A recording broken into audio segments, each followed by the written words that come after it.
Hi, നമസ്കാരം. എൻട്രിയുടെ പുതിയൊരു ക്ലാസ്സിലേക്ക് എല്ലാവർക്കും ഒരിക്കൽ കൂടി സ്വാഗതം. അപ്പോൾ ഇന്നത്തെ ക്ലാസ്സിൽ നമ്മൾ ഫിസിക്സിൻ്റെ ഡിസ്കഷനാണ് ആരംഭിക്കാൻ പോകുന്നത്. നമ്മുടെ മത്സര പരീക്ഷകൾ ഏത് കോമ്പറ്റേറ്റീവ് എക്സാംസ് എടുത്താലും അതിൽ ഏറ്റവും പ്രധാനപ്പെട്ട സയൻസിൻ്റെ പാർട്ടായിട്ട് വരുന്ന ഫിസിക്സിലെ കുറേയേറെ ടോപ്പിക്കുകളുണ്ട്. ഈ ടോപ്പിക്കുകളുടെ എല്ലാം ഫണ്ടമെൻ്റൽ ആയിട്ടുള്ളൊരു ടോപ്പിക്കാണ് ഇന്ന് നമ്മൾ ഡിസ്കസ് ചെയ്യാൻ പോകുന്നത്. അത് യൂണിറ്റ് ആൻഡ് മെഷർമെൻറ്റ്സ് എന്ന് പറയുന്ന ഒരു ടോപ്പിക്കാണ്. നമുക്ക് തീർച്ചയായിട്ടും NCERT ടെക്സ്റ്റ് ബുക്കുകളുടെ അല്ലെങ്കിൽ CBSE ടെക്സ്റ്റ് ബുക്കുകളുടെ 10ാം ക്ലാസ് വരെയുള്ള ടെക്സ്റ്റ് ബുക്കിലെ സയൻസാണ് നമുക്കിവിടെ ആവശ്യമായിട്ട് വരുന്നത്.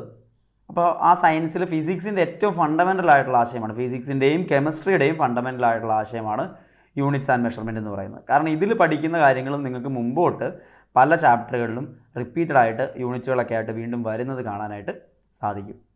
അപ്പോൾ അത്തരത്തിൽ വളരെ പ്രാധാന്യമുള്ള ഒരു ടോപ്പിക്കാണ് നമ്മൾ ഇന്ന് ഡിസ്കസ് ചെയ്യാനായിട്ട് പോകുന്നത്. യൂണിറ്റുകൾ പ്രധാനമായിട്ടും രണ്ടായിട്ട് നമുക്ക് ക്ലാസിഫൈ ചെയ്യാം. ഫണ്ടമെൻ്റൽ യൂണിറ്റ് എന്നും ഡിറൈവ്ഡ് യൂണിറ്റ് എന്നുമാണ് അതിനെ ക്ലാസിഫൈ ചെയ്യുന്നത്. ഫണ്ടമെൻ്റൽ യൂണിറ്റ്സും ഡിറൈവ്ഡ് യൂണിറ്റ്സും. ഈ ഫണ്ടമെൻ്റൽ യൂണിറ്റ്സ് എന്ന് പറഞ്ഞു കഴിഞ്ഞാൽ അവർ ഇൻഡിപെൻഡൻ്റ് ആയിട്ട് നിൽക്കുന്ന, അപ്പോൾ ഈ പേര് ഓർത്തിരുന്നോണം, ഫണ്ടമെൻ്റലും ഡിറൈവ്ഡും. ഇൻഡിപെൻഡൻ്റ് ആയിട്ട് ഒറ്റയ്ക്ക് നിൽക്കുന്ന ആളുകളാണ് ഫണ്ടമെൻ്റൽ യൂണിറ്റ്സ്. ഈ ഫണ്ടമെൻ്റൽ യൂണിറ്റ്സുകൾ കൂടി ചേർന്നുണ്ടാവുന്നതാണ് ഡിറൈവ്ഡ് യൂണിറ്റ്സ്. വേറൊരു രീതി പറഞ്ഞാൽ ഫണ്ടമെൻ്റൽ ക്വാണ്ടിറ്റീസിൻ്റെ യൂണിറ്റിനെയാണ് ഫണ്ടമെൻ്റൽ യൂണിറ്റ് എന്ന് വിളിക്കുന്നത്. ഡിറൈവ്ഡ് ക്വാണ്ടിറ്റീസിൻ്റെ യൂണിറ്റിനെയാണ് ഡിറൈവ്ഡ് യൂണിറ്റ്സ് എന്ന് വിളിക്കുന്നത്. ഇപ്പോൾ ഇങ്ങനെയൊക്കെ പറയുന്നതിലും എളുപ്പം നമുക്ക് എക്സാമ്പിളുകൾ വെച്ച് പറയുന്നതായിരിക്കും. അതായത് നമ്മൾ പറഞ്ഞല്ലോ ഫണ്ടമെൻ്റൽ യൂണിറ്റ്സ് എന്ന് പറയുമ്പോൾ ഫണ്ടമെൻ്റൽ ക്വാണ്ടിറ്റീസിൻ്റെ യൂണിറ്റ്സിനെയാണ് ഫണ്ടമെൻ്റൽ യൂണിറ്റ്സ് എന്ന് വിളിക്കുന്നതെന്ന് പറഞ്ഞു. ഇപ്പോൾ ലെങ്ത്ത് എന്ന് പറയുന്ന ഒരാളെ മെഷർ ചെയ്യാനായിട്ട് നമുക്ക് മീറ്റർ മാത്രം മതി. വേറെ സമയത്തിനെയോ അല്ലെങ്കിൽ വേറെ ഏതെങ്കിലും ടെമ്പറേച്ചറിനെയോ കറണ്ടിനെയോ ഒന്നും ലെങ്ത് ഡിപ്പെൻഡ് ചെയ്യുന്നില്ല. ഒറ്റയ്ക്ക് നിൽക്കുന്ന ആളാണ്. ലെങ്തിനെ മെഷർ ചെയ്യാനായിട്ട് ഒരൊറ്റ മീറ്റർ എന്ന് പറയുന്ന ഒരൊറ്റ യൂണിറ്റ് മതി. അപ്പോൾ ഈ ലെങ്ത് ഫണ്ടമെൻ്റൽ ക്വാണ്ടിറ്റി ആയിട്ടും ലെങ്തിൻ്റെ യൂണിറ്റ് ആയിട്ടുള്ള മീറ്റർ അതിൻ്റെ ഫണ്ടമെൻ്റൽ യൂണിറ്റ് ആയിട്ട് നമുക്ക് എടുക്കാൻ പറ്റും. അതുപോലെ മാസിൻ്റെ കിലോഗ്രാം, മാസ് എന്ന് പറയുന്ന ഒരു ഫണ്ടമെൻ്റൽ ക്വാണ്ടിറ്റി, അത് വേറെ ആരെയും ഡിപ്പെൻഡ് ചെയ്യുന്നില്ല. ഒറ്റയ്ക്ക് നിൽക്കുന്ന ആളാണ്. അത് മെഷർ ചെയ്യണമെങ്കിൽ നമുക്ക് കിലോഗ്രാം എന്ന് പറയുന്ന ഒരു യൂണിറ്റ് മതി. വേറെ ആരുടെ സഹായം വേണ്ട. ആരും അവിടെ ചേരുന്നില്ല. ഒറ്റയ്ക്ക് നിൽക്കുന്നതാണ് കിലോഗ്രാം എന്ന് പറയുന്നത്. ടൈം, സെക്കൻഡ്, ഒറ്റയ്ക്ക് നിൽക്കുന്ന ആളാണ്. ടൈം എന്ന് പറയുന്നത് ഫണ്ടമെൻ്റൽ ക്വാണ്ടിറ്റിയാണ്. ടൈമിൻ്റെ യൂണിറ്റ് ആയിട്ടുള്ള സെക്കൻഡ് ഫണ്ടമെൻ്റൽ യൂണിറ്റ് ആണ്. ടെമ്പറേച്ചറിൻ്റെ യൂണിറ്റ് എന്ന് പറയുന്നത് കെൽവിനാണ്. അതിൻ്റെ ഫണ്ടമെൻ്റൽ യൂണിറ്റ് ആയിട്ടൊക്കെ നമ്മൾ എടുക്കുക. അപ്പോൾ ടെമ്പറേച്ചർ എന്ന് പറയുന്നത് വേറെ ആരെയും ഡിപ്പെൻഡ് ചെയ്യുന്നില്ല. ഒറ്റയ്ക്ക് നിൽക്കുന്ന ആളാണ്. വേറെ ഒരാളെയും ഒരു യൂണിറ്റിനെ നമുക്കവിടെ ചേർക്കേണ്ട ആവശ്യമില്ല. ഒറ്റ യൂണിറ്റ് വെച്ച് അതിനെ പറയാനായിട്ട് പറ്റും. ഈ ഫണ്ടമെൻ്റൽ യൂണിറ്റ്സ് ചേർന്നുണ്ടാവുന്നതാണ് ഡിറൈവ്ഡ് യൂണിറ്റ്സ്. ഫണ്ടമെൻ്റൽ യൂണിറ്റ്സ് ചേർന്നുണ്ടാവുന്നതാണ് ഡിറൈവ്ഡ് യൂണിറ്റ്സ്. ലെങ്ത്തും ബ്രെഡ്ത്തും. ഇപ്പോൾ ലെങ്ത് ഇൻറ്റു ബ്രെഡ്ത്ത് നമുക്കറിയാം. ഒരു ചതുരത്തിൻ്റെ ഏരിയ കാണുമ്പോൾ ലെങ്ത് ഇൻറ്റു ബ്രെഡ്ത്താണ്. അപ്പോൾ രണ്ട് ലെങ്തിൻ്റെ ആൾക്കാർ വരും അല്ലേ, രണ്ട് ലെങ്തിൻ്റെ ആൾക്കാർ വരും. അപ്പോൾ ലെങ്തിൻ്റെ യൂണിറ്റ് മീറ്റർ, വീണ്ടും ലെങ്തിൻ്റെ unit metre, metre into metre square ആണ് അവിടെ വരുന്നത് ഏരിയയുടെ യൂണിറ്റ്. അപ്പോൾ ഏരിയയ്ക്ക് മീറ്റർ സ്ക്വയർ. അപ്പോൾ രണ്ട് ഫണ്ടമെൻ്റൽ ക്വാണ്ടിറ്റീസ്, മീറ്റർ എന്ന് പറയുന്ന ഒറ്റയാളല്ല, രണ്ട് മീറ്ററുകൾ ചേർന്നിട്ടാണ്. അപ്പോൾ ഒറ്റയ്ക്ക് നിൽക്കുന്നില്ല, രണ്ടുപേർ ചേർന്നിട്ടാണ് ഏരിയ എന്ന് പറയുന്ന ഒരു ക്വാണ്ടിറ്റി വന്നിരിക്കുന്നത്. അപ്പോൾ അത് ഡിറൈവ്ഡ് ക്വാണ്ടിറ്റിയാണ്. ഫണ്ടമെൻ്റൽ ക്വാണ്ടിറ്റികൾ ചേർന്നുണ്ടാകുന്ന ക്വാണ്ടിറ്റികളെ നമുക്ക് എന്ത് പറയാം? ഡിറൈവ്ഡ് ക്വാണ്ടിറ്റീസ് എന്ന് പറയാം. ഡിറൈവ്ഡ് ക്വാണ്ടിറ്റികളുടെ യൂണിറ്റിന് ഡിറൈവ്ഡ് യൂണിറ്റ് എന്ന് പറയാം. ഏരിയയുടെ യൂണിറ്റ് ആയിട്ടുള്ള മീറ്റർ സ്ക്വയർ. വോളിയത്തിലേക്ക് വന്നു കഴിഞ്ഞാൽ അത് മീറ്റർ ക്യൂബാണ്. 3 ചേർന്നിട്ടാണ്. സ്പീഡ്, ലെങ്ത്ത്, സമയം, അല്ലെങ്കിൽ സ്പീഡ് എന്ന് പറയുന്നത് ഡിസ്റ്റൻസ് ബൈ ടൈമാണ്. മീറ്റർ ഡിസ്റ്റൻസിൻ്റെ യൂണിറ്റ്, ടൈമിൻ്റെ യൂണിറ്റ് സെക്കൻഡ് കൂടി ചേർന്ന് മീറ്റർ പെർ സെക്കൻഡാണ് സ്പീഡ്. അപ്പോൾ രണ്ട് പേര് ചേർന്നിട്ട് അപ്പോൾ അത് ഡിറൈവ്ഡ് യൂണിറ്റ് ആയിട്ട് നമുക്കതിനെ കാണാനായിട്ട് സാധിക്കും. ഫോഴ്സ് എന്ന് പറയുന്നത് മാസ് ഇൻറ്റു ആക്സലറേഷനാണ്. ഫോഴ്സിൻ്റെ ഇക്വേഷൻ നമ്മൾ മുമ്പോട്ട് പോകുമ്പോൾ പഠിക്കും. അതായത് പറഞ്ഞാൽ പലയിടത്തായിട്ട് നമ്മൾ പഠിക്കാൻ പോകുന്ന മാസിൻ്റെ യൂണിറ്റ് ആയിട്ടുള്ള കിലോഗ്രാം, ആക്സലറേഷൻ്റെ യൂണിറ്റ് ആയിട്ടുള്ള metre per second square, kilogram metre per second square ആണ് ഫോഴ്സിൻ്റെ യൂണിറ്റ്. ഇതിനെ നമ്മൾ ന്യൂട്ടൺ എന്ന് വിളിക്കും. പക്ഷേ ന്യൂട്ടൺ എന്ന് പറയുന്നതിനകത്ത് ആരൊക്കെയുണ്ട്? കിലോഗ്രാമും മീറ്ററും സെക്കൻഡ് സ്ക്വയറും ഉണ്ട്. അപ്പോൾ ഇത് ഒറ്റയ്ക്ക് നിൽക്കുന്ന ആളല്ല, അത് ഡിറൈവ്ഡ് യൂണിറ്റ് ആണ്. അപ്പോൾ ഇതെല്ലാം ഡിറൈവ്ഡ് യൂണിറ്റ് ആണ്. ഫണ്ടമെൻ്റൽ ആയിട്ട് നിൽക്കുന്ന, ഇൻഡിപെൻഡൻ്റ് ആയിട്ട് നിൽക്കുന്ന യൂണിറ്റുകളാണ് ഫണ്ടമെൻ്റൽ യൂണിറ്റുകൾ. അവർ ചേർന്നുണ്ടാവുന്നതാണ് ഡിറൈവ്ഡ് യൂണിറ്റ്സ് എന്ന് പറയുന്നത്. ഇനി പല നാടുകളിൽ പല യൂണിറ്റ് സിസ്റ്റംസ് ആയിരുന്നു ഉണ്ടായിരുന്നത്. ഇപ്പോൾ ഉദാഹരണത്തിന് ചുമ്മാ ജസ്റ്റ് ഇമാജിൻ ചെയ്യാം. നമ്മുടെ നാട്ടിൽ ഇങ്ങനത്തെ വെൽ ഡെവലപ്ഡ് ആയിട്ടുള്ള സെറ്റപ്പൊന്നും അല്ല. എൻ്റെ നാട്ടിൽ എനിക്ക് കപ്പ വിൽക്കണമെങ്കിൽ ഞാനൊരു കല്ലിനെ ആണ് ആ കപ്പ തൂക്കാനായിട്ട് ഒരു കല്ലിന് ഉപയോഗിച്ചു. ആ കല്ലും ഏകദേശം എടുത്തിട്ട് തൂക്കിയിട്ടാണ് ഞാൻ എൻ്റെ നാട്ടിൽ കൊടുത്തിരുന്നത്. അപ്പോൾ എൻ്റെ കയ്യിൽ നിന്ന് കപ്പ മേടിച്ചുകൊണ്ട് പോകുന്നവൻ വേറൊരു സാധനം, ഇപ്പോൾ മത്തങ്ങ വിൽക്കാനായിട്ട് ആ തൂക്കം തന്നെ ഉപയോഗിച്ചു എന്ന് വിചാരിക്കാം. അപ്പോൾ ഞാൻ എടുത്ത ഒരു അടിസ്ഥാനമായിട്ട് എടുത്ത ഒരു കല്ലാണ് വേറൊരാൾ അതിനെ ഡ്യൂപ്ലിക്കേറ്റ് ചെയ്തെടുത്തു. അങ്ങനെ എൻ്റെ നാട്ടിൽ ഓട്ടോമാറ്റിക്കലി കുറച്ച് നാൾ കഴിഞ്ഞപ്പോൾ എന്തായി? ഞാൻ ഉപയോഗിച്ച കല്ലാണ് എല്ലാത്തിൻ്റെ അടിസ്ഥാനമായിട്ട് വന്നത്. ഈ രീതിയിൽ ഓരോ നാട്ടിലും ഓരോ യൂണിറ്റ് സിസ്റ്റംസ് ഡെവലപ്പ് ചെയ്തു വന്നു. ഏറ്റവും സിമ്പിളായിട്ട് ഞാൻ പറഞ്ഞാണ് കേട്ടോ, ഒരു കല്ല് വെച്ചിട്ട്. അങ്ങനെ പല നാടുകളിൽ പല രീതിയിൽ വന്നു. ഇപ്പോൾ ഫ്രാൻസിൽ ഉണ്ടായ ഒരു യൂണിറ്റ് സിസ്റ്റമാണ് ഈ CGS unit system. CGS unit system എന്ന് പറയുന്നത്, അതായത് ലെങ്ത്തിന് അവർ സെൻറ്റിമീറ്റർ എടുത്തു, മാസിന് അവർ ഗ്രാം എടുത്തു, ടൈമിന് അവർ സെക്കൻഡ് എടുത്തു. അങ്ങനെയാണ് CGS സിസ്റ്റം ഓഫ് യൂണിറ്റ്സ് വരുന്നത്. ഫ്രാൻസിലുണ്ടായതാണ് ഈ ഒരു CGS യൂണിറ്റ് സിസ്റ്റം എന്ന് പറയുന്നത്. ഗോഷിയൻ സിസ്റ്റം ഓഫ് യൂണിറ്റ് എന്നറിയപ്പെടുന്നത് ഏത് തന്നെയാണ്? CGS യൂണിറ്റ് സിസ്റ്റം തന്നെയാണ്. Centimetre for length, gram for mass and second for time ആണ് എന്നുള്ളത് ഓർത്തിരിക്കുക CGS യൂണിറ്റ് സിസ്റ്റത്തിൽ. അപ്പോൾ ഫ്രാൻസിൽ അങ്ങനെ ഒരെണ്ണം ഡെവലപ്പ് ചെയ്ത് വന്നു. ഫ്രാൻസിൻ്റെ തന്നെ വേറൊരു സൈഡിൽ MKS യൂണിറ്റ് സിസ്റ്റം ഡെവലപ്പ് ചെയ്ത് വന്നു. അതായത് ലെങ്ത്തിന് മീറ്ററിന് എടുത്തു, കിലോഗ്രാം ആണ് മാസിന് അവർ യൂണിറ്റായിട്ട് എടുത്തത്, ടൈമിന് സെക്കൻഡ് തന്നെയാണ് എടുത്തത്. അങ്ങനെയാണ് MKS. ഫസ്റ്റ് ലെറ്റേഴ്സ് അവിടെ വരുന്നത്. ഫ്രാൻസിൽ തന്നെ ഫ്രഞ്ച് സിസ്റ്റം എന്നുള്ള പേരിൽ അറിയപ്പെടുന്നതൊക്കെ MKS സിസ്റ്റമാണ്. Metre for length, kilogram for mass and second for time. അതായിരുന്നു MKSൻ്റെ അടിസ്ഥാനം എന്ന് പറയുന്നത്. FPS വന്നു കഴിഞ്ഞാൽ ഫുട്ട്, ലെങ്ത്തിന് ഫുട്ട്, മാസിന് പൗണ്ട്, ടൈമിന് സെക്കൻഡ്. അങ്ങനെയാണ് FPS യൂണിറ്റ് സിസ്റ്റം നിലവിൽ വരുന്നത്. FPS യൂണിറ്റ് സിസ്റ്റം എന്ന് പറയുന്നത് ബ്രിട്ടീഷുകാർ തുടങ്ങിയതാണ്. FPS ഇതിൻ്റെ ഒരു ആഫ്റ്റർ എഫക്റ്റ് നമ്മുടെ ഇന്ത്യയിലും വന്നു. കാരണം ബ്രിട്ടീഷ് കോളനികളിലെല്ലാം FPS സിസ്റ്റം അവർ പ്രൊമോട്ട് ചെയ്തു. അങ്ങനെയാണ് അടിക്കണക്കൊക്കെ നമ്മൾ പറയാൻ തുടങ്ങിയത്. നമ്മുടെ നാടുകളിൽ ഇപ്പോഴും വലിയ പ്രായമുള്ള ആൾക്കാരൊക്കെ അടിക്കണക്ക് പറയും. ഇത്ര അടി, അല്ലെങ്കിൽ ഫെർലോങ്, മൈല്, ഇതൊക്കെ ഈ FPS ഹയർ വേർഷൻസ് ആണ്. അപ്പോൾ FPS എന്ന് പറയുന്നത് ബ്രിട്ടീഷുകാർ തുടങ്ങിയതാണ്. ബ്രിട്ടീഷ് സിസ്റ്റം എന്നാണ് ഇത് അറിയപ്പെടുന്നത്. Foot for length, pound for mass and second for time ആണ് എന്നോർത്തിരിക്കുക FPS. 3 എക്സാമ്പിൾ പറഞ്ഞു അല്ലേ? CGS, MKS, FPS. അപ്പോൾ ഇതിൽ ഒരു പ്രശ്നം ഉണ്ടായി. അതായത് ഇപ്പം ഞാൻ ബ്രിട്ടീഷുകാർ തന്ന സാധനം പഠിച്ചിട്ട് ഫ്രാൻസിൽ ചെന്ന് അല്ലെങ്കിൽ യൂറോപ്പിൽ ചെന്ന് കഴിഞ്ഞാൽ ഞാൻ പോയിട്ട് എനിക്ക് ഇത്ര അടി ദൂരം പോകണം അല്ലെങ്കിൽ ഇത്ര ഫുട്ട് ദൂരം പോകണം എന്നൊക്കെ പറഞ്ഞാൽ അവർക്ക് വല്ലതും മനസ്സിലാവില്ല. അതുപോലെ അവരിവിടെ വന്നിട്ട് പറഞ്ഞു കഴിഞ്ഞാൽ നമുക്ക് വല്ലതും മനസ്സിലാവില്ല. അപ്പോൾ ഇതൊരു പ്രശ്നമായി. അങ്ങനെയാണ് പല വർഷങ്ങളിലായിട്ട്, ഈ വർഷം ഒറ്റ വർഷം എന്നുള്ളതല്ല, 1971 ഒറ്റ വർഷമൊന്നുമല്ല, 61 ഇത് നടക്കുന്നുണ്ട്. ഈ വെയ്റ്റ് ആൻഡ് മെഷേഴ്സിൻ്റെ ജനറൽ കോൺഫറൻസ് കണ്ടക്ട് ചെയ്യുകയും അങ്ങനെ ഇൻ്റർനാഷണലി ഒരു യൂണിറ്റ്, എല്ലാവർക്കും ഫോളോ ചെയ്യാൻ പറ്റുന്ന ഒരു യൂണിറ്റ് സിസ്റ്റം വേണമെന്ന് സയൻറ്റിസ്റ്റുകൾ തീരുമാനിക്കുകയും അങ്ങനെയാണ് SI യൂണിറ്റ് സിസ്റ്റം ഡെവലപ്പ് ചെയ്തു വരുന്നത്. SI യൂണിറ്റ് സിസ്റ്റം ഡെവലപ്പ് ചെയ്തു വരുന്നത്. സിസ്റ്റം ഇൻ്റർനാഷണൽ, എല്ലാവരും അംഗീകരിച്ച സിസ്റ്റം ഇൻ്റർനാഷണൽ എന്ന ഫ്രഞ്ച് നെയിം, അല്ലെങ്കിൽ ഇൻ്റർനാഷണൽ സിസ്റ്റം ഓഫ് യൂണിറ്റ്സ് എന്നാണ് ഇംഗ്ലീഷിൽ അത് അറിയപ്പെടുന്നത്. അങ്ങനെ SI യൂണിറ്റ് സിസ്റ്റത്തിൽ 7 ഫണ്ടമെൻ്റൽ ക്വാണ്ടിറ്റീസ് ഉണ്ട്. എത്ര ഫണ്ടമെൻ്റൽ ക്വാണ്ടിറ്റീസാണ്? 7 ഫണ്ടമെൻ്റൽ ക്വാണ്ടിറ്റീസ് ഉണ്ട്, 2 സപ്ലിമെൻ്ററി ക്വാണ്ടിറ്റീസും ഉണ്ട്. 7 ഫണ്ടമെൻ്റൽ ക്വാണ്ടിറ്റീസാണ് SI യൂണിറ്റ് സിസ്റ്റത്തിലുള്ളതെന്ന് ഓർത്തിരിക്കുക. വളരെ പ്രധാനപ്പെട്ട കാര്യമാണ്, ഏറ്റവും ബേസിക് ആയിട്ടുള്ള ആശയമാണ്, മറന്നു പോകരുത്. SI യൂണിറ്റ് സിസ്റ്റത്തിൽ 7 ഫണ്ടമെൻ്റൽ ക്വാണ്ടിറ്റീസ് ആരൊക്കെയാണെന്ന് നോക്കാം. മാസ്, ഫണ്ടമെൻ്റൽ ആരാ? ഇൻഡിപെൻഡൻ്റ് ആയിട്ട് നിൽക്കുന്ന 7 പേര്. Mass, length, time, current, temperature, amount of substance, luminous intensity. അവിടെ മാസ് എന്ന് പറയുന്നതാണ്, അതിൻ്റെ യൂണിറ്റാണ് കിലോഗ്രാം. മാസിൻ്റെ SI യൂണിറ്റ് കിലോഗ്രാമാണ്. ഗ്രാമും മില്ലിഗ്രാമും ഒന്നുമല്ല, കിലോഗ്രാം ആണെന്ന് ഓർത്തെടുത്തോണം, മറക്കരുത്. ലെങ്തിൻ്റെ SI യൂണിറ്റ് മീറ്ററാണ്. സെൻറ്റിമീറ്ററും മില്ലിമീറ്ററും കിലോമീറ്ററും ഒന്നും അല്ല, മീറ്ററാണ് ലെങ്തിൻ്റെ SI യൂണിറ്റ്. ഒരിക്കലും മറക്കരുത്, വളരെ ബേസിക്കാണ്. ടൈമിന് സെക്കൻഡ് തന്നെയാണ്, അതൊന്നും ആർക്കും മാറിപ്പോകാൻ സാധ്യതയില്ല. പിന്നെ കുറേ കാലം കഴിഞ്ഞപ്പോൾ കണ്ടുപിടിച്ച സാധനമാണ് കറണ്ട് വേറെ ആരും ഡിപ്പെൻഡ് ചെയ്യാത്തതുകൊണ്ട് അത് ഫണ്ടമെൻ്റൽ ക്വാണ്ടിറ്റി ആയി. കറണ്ടിൻ്റെ SI യൂണിറ്റ് എന്ന് പറയുന്നത് ആംബിയർ ആണ്. ആംബിയർ എന്ന് പറയുന്ന സയൻറ്റിസ്റ്റിൻ്റെ പേരിൽ നിന്നാണ് അത് വന്നിരിക്കുന്നത്. ടെമ്പറേച്ചർ പിന്നീട് കണ്ടുപിടിച്ചത് ഇൻഡിപെൻഡൻ്റ് ആണെന്ന് കണ്ടുപിടിച്ചു. അങ്ങനെ അത് ഫണ്ടമെൻ്റൽ ക്വാണ്ടിറ്റിയിൽ വന്നു. അതിൻ്റെ യൂണിറ്റ് കെൽവിനാണ്. ഡിഗ്രി സെൽഷ്യസും ഫാരൻഹീറ്റും ഒക്കെ വേറെ യൂണിറ്റുകളാണ്. കെൽവിനാണ് SI യൂണിറ്റിലെ ടെമ്പറേച്ചറിൻ്റെ യൂണിറ്റ് എന്ന് പറയുന്നത്. മോളാണ് ഏത്? എമൗണ്ട് ഓഫ് സബ്സ്റ്റൻസ്, പദാർത്ഥത്തിൻ്റെ അളവ്. എമൗണ്ട് ഓഫ് സബ്സ്റ്റൻസിൻ്റെ യൂണിറ്റ് SI യൂണിറ്റ് മോളാണ്. ലൂമിനസ് ഇൻറ്റൻസിറ്റിയുടെ യൂണിറ്റ് ക്യാൻഡിലയാണ് എന്നുള്ളത് നമുക്ക് കാണാനായിട്ട് സാധിക്കും. ക്യാൻഡില. അപ്പോൾ ഇതിൽ മാസ് നിങ്ങൾക്ക് ഓർത്തിരിക്കാം, ലെങ്തും ടൈമും കറണ്ടും ഒക്കെ ചിലപ്പോൾ ഓർത്തിരിക്കും. ടെമ്പറേച്ചർ മാറിപ്പോയിരുന്നാൽ മതി, കെൽവിനാണെന്ന് ഓർത്താൽ മതി. എമൗണ്ട് ഓഫ് സബ്സ്റ്റൻസ് എടുത്ത് ഓർത്തിരിക്കാം, മോള്. അവസാനത്തെ ലൂമിനസ് ഇൻറ്റൻസിറ്റി എന്ന് പറയുന്നത് പ്രകാശ തീവ്രതയാണ്. പ്രകാശ തീവ്രതയുടെ SI യൂണിറ്റ് എന്ന് പറയുന്നത് ക്യാൻഡിലയാണ്. ക്യാൻഡില. പ്രകാശ തീവ്രതയുടെ SI യൂണിറ്റ് എന്ന് പറയുന്നത് ക്യാൻഡിലയാണ് എന്നുള്ളത് ഓർത്തിരിക്കുക. ഇൻ്റർനാഷണൽ സിസ്റ്റം ഓഫ് യൂണിറ്റ്സിൽ എടുത്തു കഴിയുമ്പോൾ 2 സപ്ലിമെൻ്ററി യൂണിറ്റ്സുകൾ കൂടിയുണ്ട്. അതാണ് റേഡിയൻ, പ്ലെയിൻ ആംഗിളിൻ്റെ യൂണിറ്റ് റേഡിയനും സോളിഡ് ആംഗിളിൻ്റെ യൂണിറ്റ് സ്റ്റെറിഡിയനും. ജസ്റ്റ് ഓർത്തിരിക്കുക. പ്ലെയിൻ ആംഗിൾ എന്ന് പറഞ്ഞാൽ നിങ്ങളൊരു പേപ്പറിൽ നിന്നൊരു പീസ് കട്ട് ചെയ്തെടുത്തു കഴിഞ്ഞാൽ അതൊരു പ്ലെയിൻ ആയിട്ടായിരിക്കും കിട്ടുക, പ്ലെയിൻ ആംഗിൾ.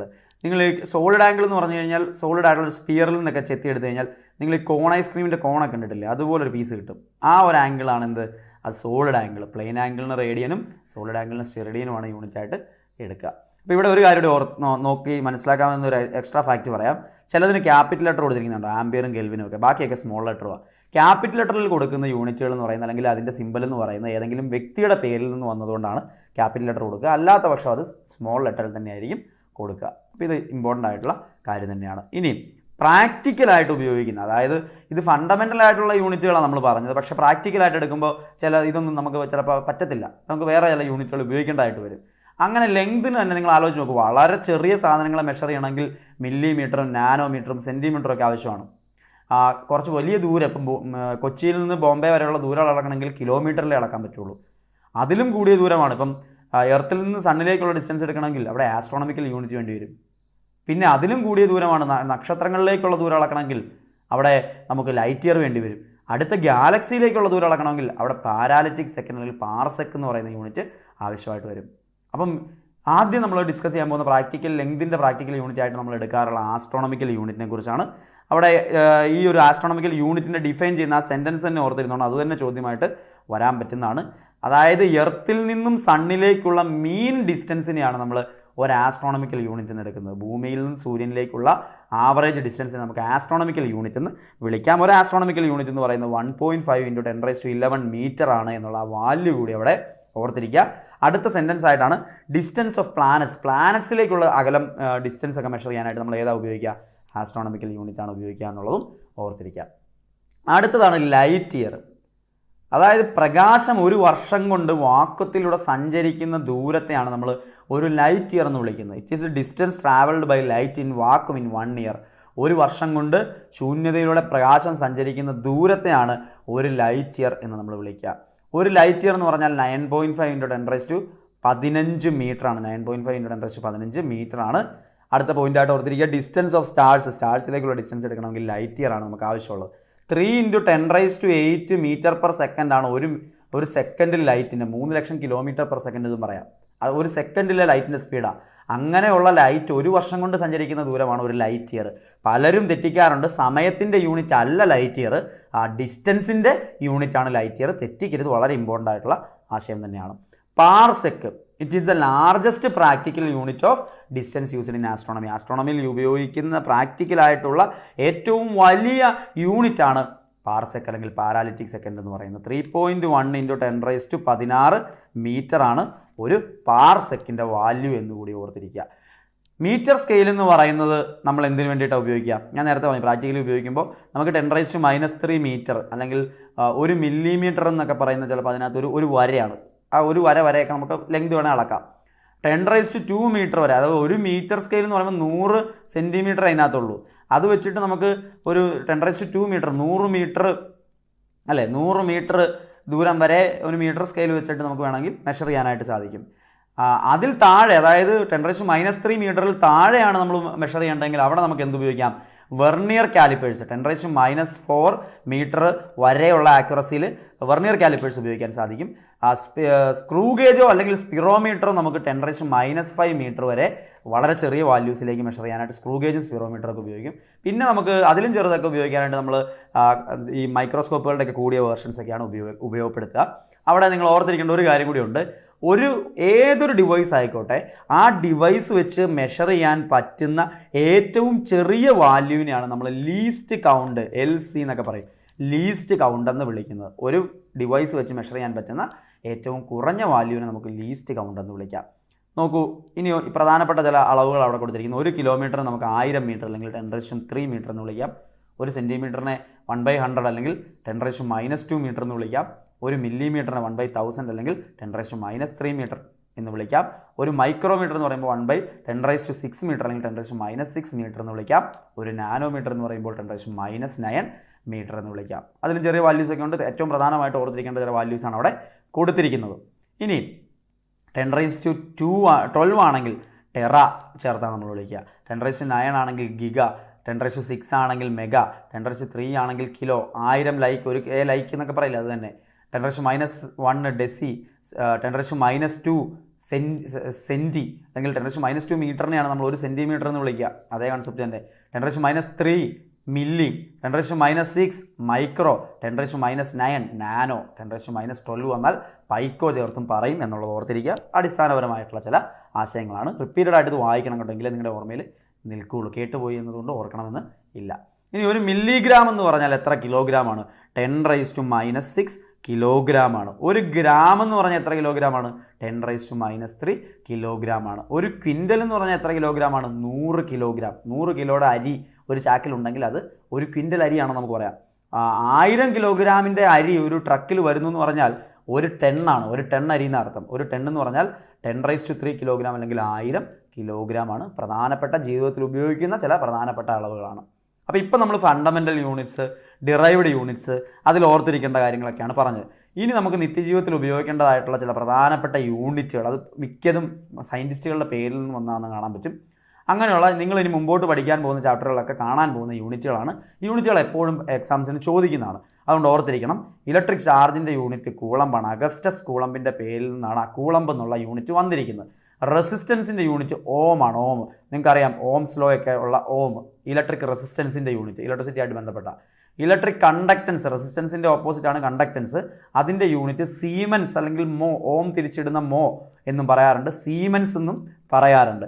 കപ്പാസിറ്റൻസിൻ്റെ യൂണിറ്റ് ഫാരഡാണ്. മൈക്കിൾ ഫാരഡയുടെ പേരിൽ നിന്നാണ് കപ്പാസിറ്റൻസിൻ്റെ യൂണിറ്റ് ഫാരഡ് വന്നിരിക്കുന്നത്. വളരെ പ്രധാനപ്പെട്ടവയാണ്. റിപ്പീറ്റ് ആയിട്ട് വായിക്കുക, ഓർത്തിരിക്കാൻ ശ്രമിക്കുക.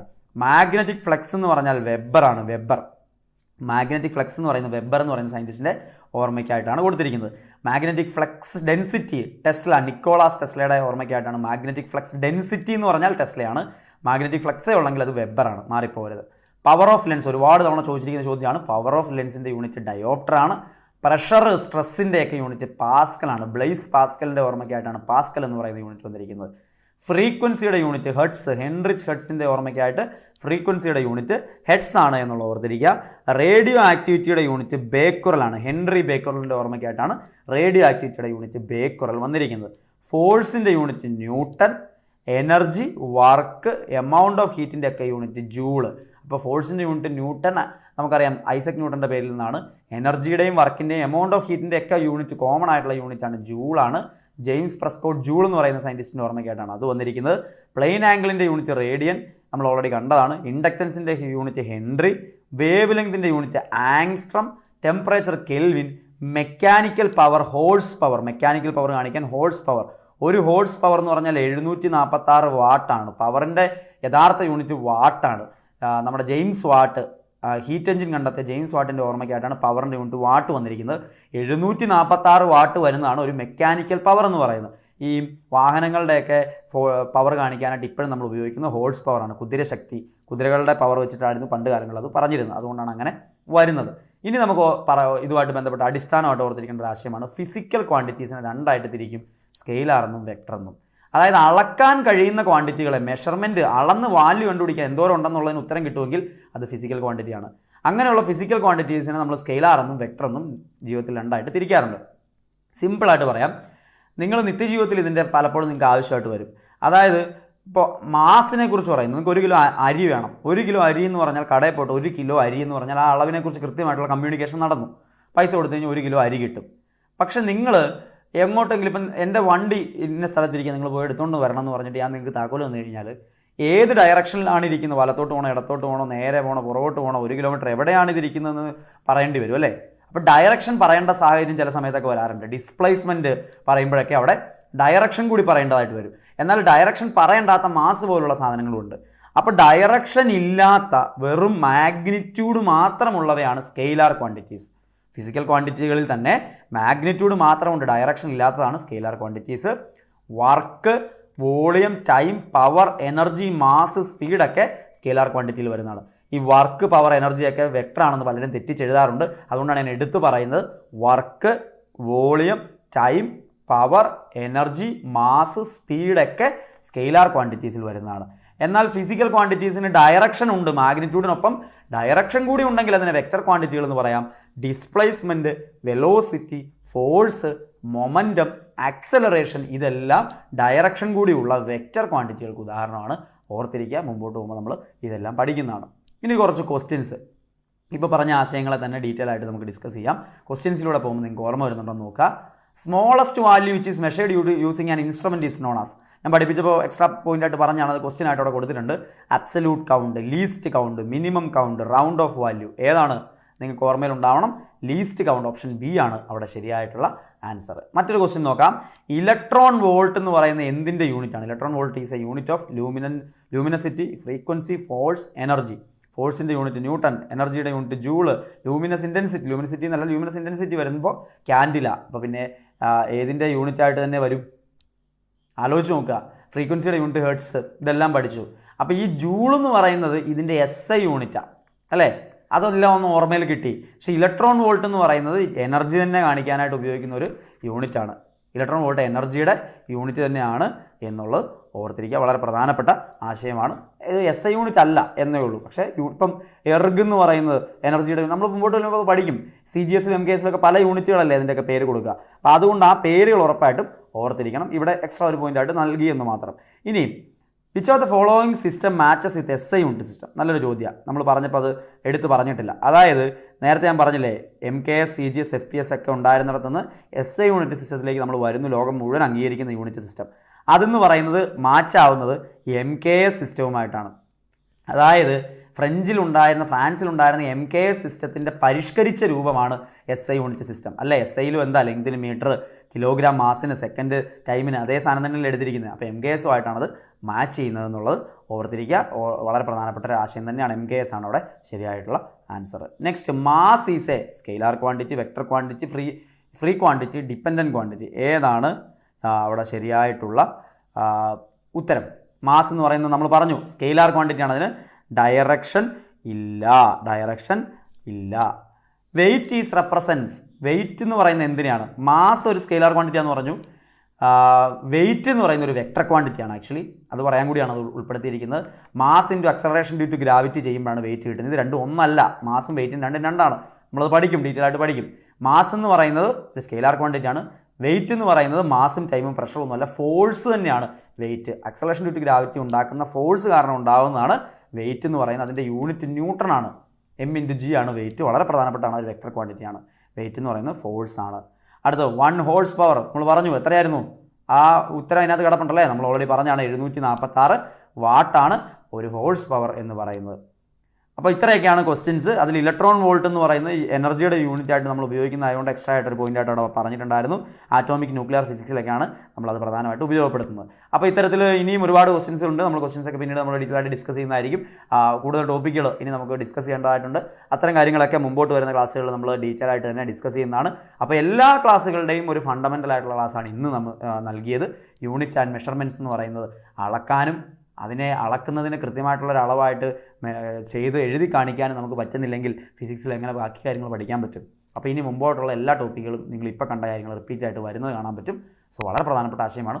റിപ്പീറ്റായിട്ട് വായിക്കുക, റിപ്പീറ്റായിട്ട് കേൾക്കുക, ഓർമ്മയിൽ നിന്ന് പോവാത്ത രീതിയിൽ ഓർത്തിരിക്കാൻ ശ്രമിക്കുക. നമുക്ക് കൂടുതൽ ടോപ്പിക്കുകളുമായിട്ട് വീണ്ടും കാണാം. എല്ലാവർക്കും നന്ദി.